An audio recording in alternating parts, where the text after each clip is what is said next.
दोस्तों सुजलॉन एनर्जी की बात करें तो स्टॉक के अंदर आज भी हमने पॉजिटिव क्लोजिंग देखी है। तेज़ी बड़ी नहीं थी क्योंकि बाजार में थोड़ी सी नरमी थी, लेकिन स्टॉक ने बेहतर किया। स्टॉक फिर से 55 की तरफ जाता हुआ दिखाई दे रहा है। अब आप देख सकते हो कि 48 का लो बना के स्टॉक ने काफ़ी बेहतर बाउंस बैक दिया है।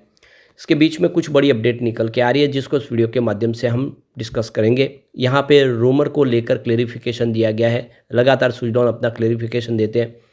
इसके अलावा अगर आप देखें तो रिन्यूएबल एनर्जी को लेकर नई रिपोर्ट जारी की गई है। क्या है रिपोर्ट के अंदर उसको समझेंगे। और सुजलॉन एनर्जी जो रिटेल इन्वेस्टर का फेवरेट स्टॉक है, इसमें आगे की क्या संभावना बन रही है और क्या स्टॉक आने वाले समय में काफ़ी बेहतर करेगा, क्योंकि अपनी पी रेशियो से भी देखकर नीचे स्टॉक है, काफ़ी करेक्शन भी हो चुका है।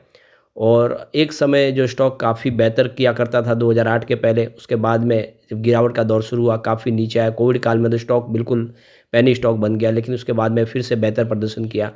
आगे की क्या संभावना उसको समझेंगे इस वीडियो के माध्यम से। लेकिन फ्रेंड्स, उससे पहले अगर आप पहली बार हमारे चैनल पे आए तो चैनल को सब्सक्राइब कर दीजिए, एक बेल आइकॉन दबा दीजिए ताकि जब भी नया वीडियो बने पहला नोटिफिकेशन आपको मिले। वीडियो पसंद आए तो लाइक से ज़रूर कीजिए।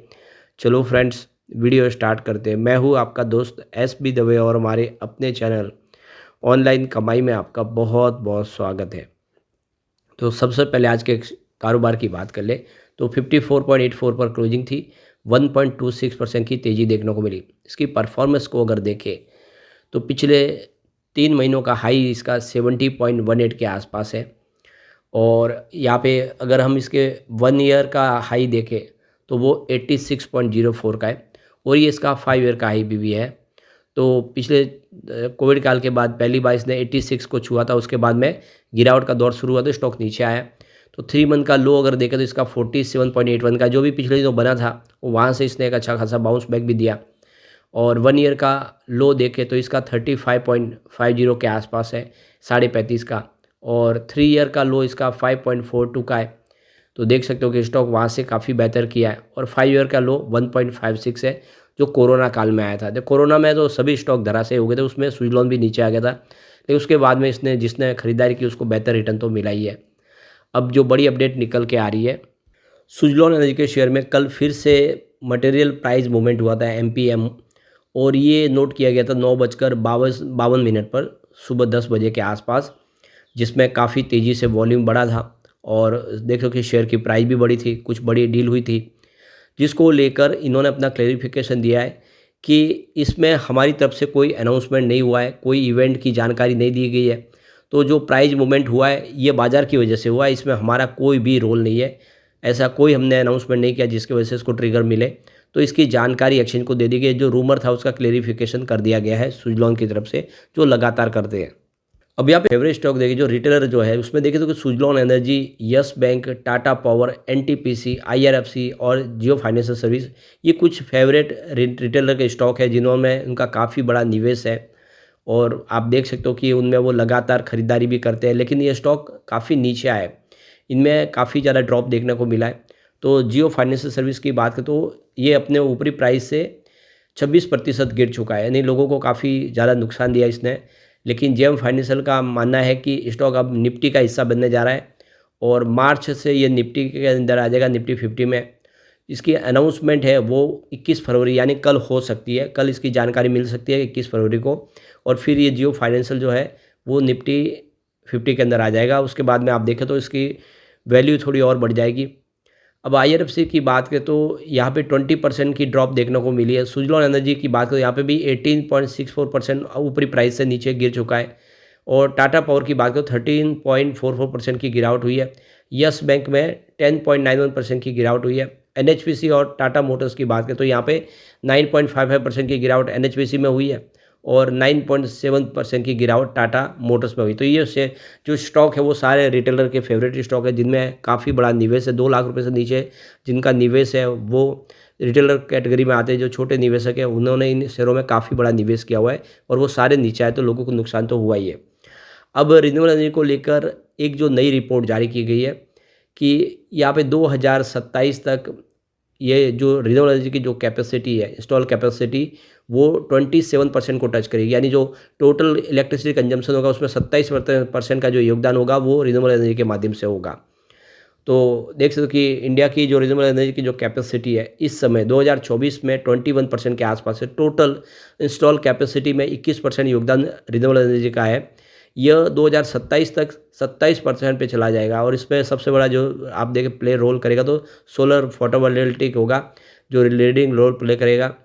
तो इंटरनेशनल एनर्जी एजेंसी यानी आईईए ने ये नई रिपोर्ट जारी की गई है, जिसमें वो कहा गया कि सोलर पीवी मॉड्यूल की वजह से आने वाले समय काफ़ी अच्छी वृद्धि देखने को मिल सकती है। करीब 2025 से 2027 के बीच में 28% उसका यहाँ पे बड़ा रोल देखने को मिल सकता है।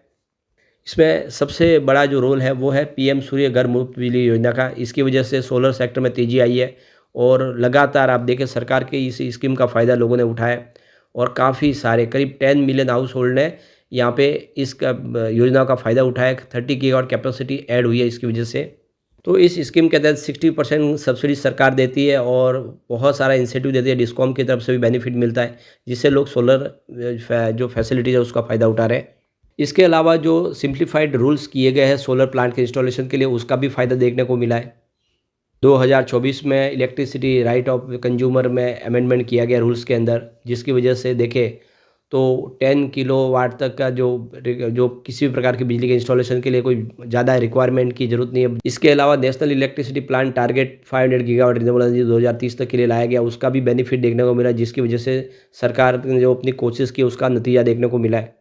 तो इस प्लान के तहत 47 गीगावाट बैटरी एनर्जी स्टोरेज भी लागू करना है और 31 गीगावाट पम्प हाइड्रो स्टोरेज की भी कैपेसिटी को पाने का लक्ष्य रखा गया है। इसके अलावा ग्रीन हाइड्रोजन और ग्रीन अमोनिया का भी यहाँ पे लक्ष्य रखा गया है, जिसमें ज़्यादा से ज़्यादा ग्रीन हाइड्रोजन का निर्माण करना है। विंड एनर्जी की बात करें तो विंड एनर्जी की जो इंस्टॉलेशन कैपेसिटी अगर देखें तो 7% के आसपास ही 2018 तक, जो 24 तक 7% के आसपास का योगदान रहा। अब वो प्रिडिक्शन है कि 2025 से 27 के बीच में इसका योगदान 11% तक चला जाएगा, यानी यहाँ पर भी तेज़ी से वृद्धि होती हुई दिखाई देगी। इसके लिए सरकार ने जो विजिबिलिटी गैप फंडिंग स्कीम लागू की है 7,450 करोड़ रुपए लगा के, और यहाँ पे देख सकते हो कि टेंडर जारी किए जाएंगे ऑफशोर विंड के गुजरात और तमिलनाडु में, जिसकी वजह से ये कैपेसिटी और तेज़ी से बढ़ती हुई दिखाई देगी। इसके अलावा हाइड्रो पावर डेवलपमेंट के लिए भी अगर आप देखें तो यहाँ पे सीएजीआर में 7% की यहाँ पे योगदान देखने को मिलेगी 25 से लेकर 27 के बीच में। सेंट्रल इलेक्ट्रिसिटी अथॉरिटी की तरफ से आइडेंटिफाई किया गया कि 21.1 गीगावाट की स्मॉल हाइड्रो पावर प्रोजेक्ट की भी पोटेंशियल संभावना है कैपेसिटी ऐड होने की। इसके अलावा न्यूक्लियर एनर्जी भी ऐड होते हुए दिखाई देगी 2024 तक, जहाँ पे 13% का योगदान है। आने वाले समय में India plan to triple capacity यानी 8.2 गीगावाट तक पहुंचाने की जो कैपेसिटी है इस समय, उसको 2032 तक 22.5 गीगावाट तक पहुंचाने का प्लान रखा गया है। वैसे इस रिपोर्ट में कहा गया है कि फिर भी कोल है जो अपनी कैपेसिटी डोमिनेट कैपेसिटी बनाए रखेगा और कोल का योगदान ज़्यादा रहेगा। 2027 तक जो है 67% योगदान रहेगा। इस समय 74% है, वो गिर के 67% पे आ जाएगा 2027 तक। तब भी हम कह सकते हैं कि जो योगदान रहेगा कोल बेस्ड पावर प्लांट का ज़्यादा रहेगा। यहाँ पे गैस फायर्ड पावर प्रोजेक्ट की बात करें तो यहाँ पे 9% की एनुअल ग्रोथ यहाँ पर भी देखने को मिल सकती है, जो देख सकते हो कि 218 गीगावाट के पास अभी करंट है, जो 283 गीगावाट 2032 तक जा सकते हैं, जिसमें देख सकते हो कि करीब 80 गीगावाट की न्यू कोल कैपेसिटी और 500 gigawatt non fossil fuels capacity 2030 तक ऐड होती हुई दिखाई देगी। यानी 80 गीगावाट की कोल बेस्ड कैपेसिटी भी और नई ऐड होगी 2032 तक, ये अंदाज़ा लगाया गया। और तो देख सकते हो कि आने वाला जो समय है वो भले ही रिन्यूएबल एनर्जी के नाम पे होगा, लेकिन फिर भी उसमें रोल जो है वो कोल बेस्ड पावर प्लांट का भी जारी रहेगा। और सबसे बड़ी बात है कि जो इलेक्ट्रिसिटी डिमांड है वो लगातार बढ़ेगी। यहाँ पे 2024 की बात करें 5.8% की डिमांड बढ़ने देखने को मिली, वो आने वाले समय में और तेज़ी से बढ़ेगी। इकोनॉमिक ग्रोथ जिस तरह से बढ़ रही है उस हिसाब से जो पिक डिमांड है वो 250 गीगावाट के आसपास रही है मई 2024 में, जो देख सकते हो कि सितंबर 2023 में 243 गीगावाट के आसपास थी। तो लगातार इसमें वृद्धि हो रही है। तो आने वाले समय में इलेक्ट्रिसिटी जनरेशन कैपेसिटी इंक्रीज होगी और ये 15% की वृद्धि के साथ 168 टेरावाट प्रति हॉर्स के हिसाब से पहुंच जाएगी। तो कुल मिला के आने वाला जो समय है वो इलेक्ट्रिसिटी कंजम्पशन और बढ़ेगा और उसको पूरा करने के लिए कोल बेस्ड पावर प्लांट की जरूरत तो पड़ेगी, लेकिन रिन्यूएबल एनर्जी के लिए सरकार कोशिश पूरी कर रही है और इसमें योगदान और आता हुआ दिखाई देगा। तो ऐसे में सुजलॉन का रोल यहाँ पे बढ़ता हुआ दिखाई देगा। सुजलॉन आने वाले समय में और बेहतर करता हुआ दिखाई देगा। सुजलॉन अपने सेक्टर की मार्केट लीडर कंपनी है और इसका रोल तो यहाँ पे बिल्कुल बड़ा देखने को मिलेगा। तो इसकी प्राइस में भी वृद्धि देखने को बिल्कुल मिलेगी। लेकिन फ्रेंड्स, कोई भी इन्वेस्टमेंट करने से पहले अपने फाइनेंशियल एडवाइजर से एडवाइस ले ले या अपना खुद का रिसर्च करें, क्योंकि मैंने वीडियो आपके एजुकेशनल पर्पज़ के लिए ही बनाए। वीडियो पसंद आए तो लाइक से जरूर कीजिए और चैनल को सब्सक्राइब कर दीजिए। Thank you friends.